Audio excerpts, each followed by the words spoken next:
ನನ್ನ ಆರಾಧ್ಯ ದೈವ ಗವಿಸಿದ್ದೇಶ್ವರ ಮಹಾಸ್ವಾಮಿಗಳವರು ಅವರು ಈ ವೇದಿಕೆ ಬಂದ್ರೆ ಹೇಗಿರ್ತಂತ ತೋರಿಸ್ತೀನಿ.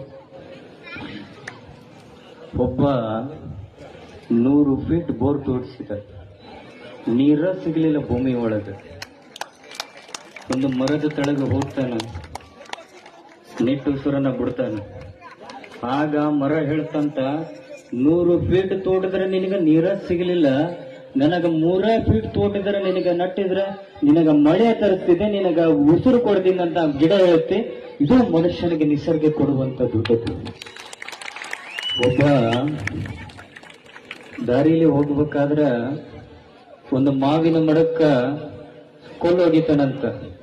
ಕೊಲ್ಲೋಗದಾಗ 2 ಕಾಯಿ ಮಾವಿನನ್ನು ಬೀಳುತ್ತಂತ. ಇನ್ನೊಮ್ಮೆ ಹೋಗಿತಾನಂತ, ಇನ್ನೂ 2 ಮಾವಿನಕಾಯಿ ಬೀಳ್ತಾವಂತ.